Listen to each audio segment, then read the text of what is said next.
Sir, upo ka. Diabetic kayo, sir, hindi naman. Parang nag-ano ko. May maintenance. Metformin. Diabetic to. Pag mga ganitong balat.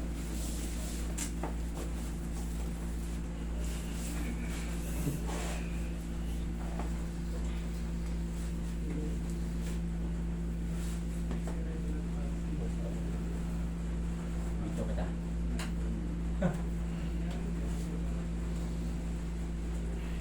Tigas. Sumasabay. Ito talaga. Oo. Masabi na to. Sumusunod. Angat ah. Masabi na to ako. Ito, tigas. Kailan pa yan? Tagal na. Taon. Kailan nyo nalamang diabetic kayo? Nung last year. Last year, alam nyo, yung diabetic kasi, 90% ng diabetic person dumadaan sa frozen shoulder. Kaya napagdadaanan ito ngayon. Kahit papano, mag-ano kayo, walking, papawis. Hindi nyo kailangan magtatakbo. Ang mahalaga, jacket lang kayo para mabilis na mawas yung pawis. Day by day. Tapos inom ng tubig para yung blood circulation natin gumanda. Tapos umaga, breathing din nyo. Exercisein yung puso nyo. Kasi once na magkaroon kayo ng sa blood pit, yung hindi magandang blood circulation, yung puso natin makapektuhan. Okay? Mawala yung ano nyo yan. Pagkakakain kayo ng cucumber, alam niyo yung cucumber? Pipino? Yan. Ay, ganyan. Ha? Okay, salad.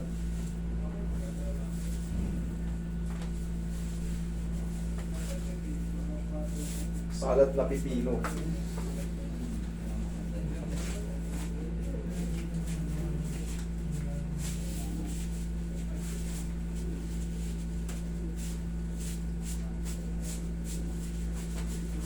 Warm up muna natin para hindi magulat. Kapit na kapit eh. Gusto mo eh. Tayo.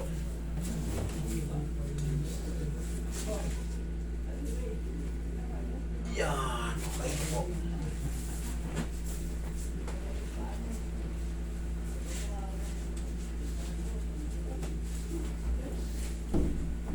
Okay, relax lang. Okay, tapa. Sa huli na natin yung main event. Main event of the evening.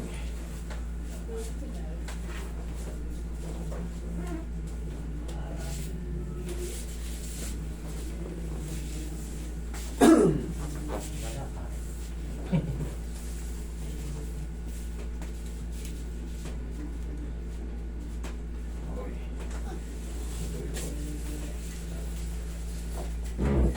Nakakabalik na ba ako ng pagbabasketball nito, Master?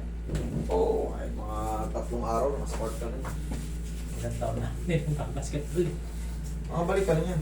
Yung dating tanong kong ganito, ganyan lang.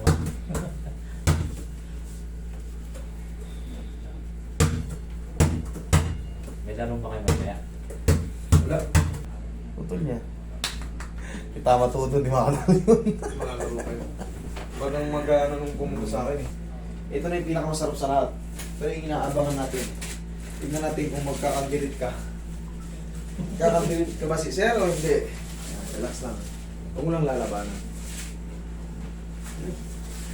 Ganun lang. Eh, tama. Sandali lang naman yun. Saglit lang naman yun. Huwag mo lang labanan. Yan. Okay. Thank you. Lakas ah. Oh. Yan na. Unti-unti. Na, hindi na katulad. Gumagano. Oh, ayan. Oh. Ayun no, kamay na lang. Abot na yung tinga. Oh. Sa likod. Hindi pa. Ayos na. Ayos na. Sir, ang gagawin mo niya, sir, susundan mo lang ng mga ganun. Inatin mo lang. Oo, gano'n. Angat mo. Ganito. Oo. Taas na yan. Sige. Yan. Tapos, ika nito. Yung push-up na ganito, oh. Okay? Nakaangat. Tapos palagi mo lang i-rock. Para hindi na bumalik. Ha? Diabetic kayo, sir. So pag nakaramdam kayo ng ano, papitik nyo agad. Kung sino kasama sa bahay, di ba sumasakit siya, papaganon nyo kagad oh, lahat oh. Ganon nyo lang. Yung mga diabetic para hindi kayo umabot sa severe. Tapos pamassage nyo na kagad. Kailangan nyo mapitik pataas. Yun ang iingatan nyo kay mga diabetic. Nahihirapan na nga kayo sa ano, sana hindi na madagdagan yung pain nyo. Para maiwasan nyo kagad yun. Basta pag sabihin natin pre-diabetic kayo, dadaan at dadaan pa rin kayo rito. Mag-iingat kayo. Okay? Thank you. Okay, salamat po. Para ma-review mo. Oo. Hindi mo kailangan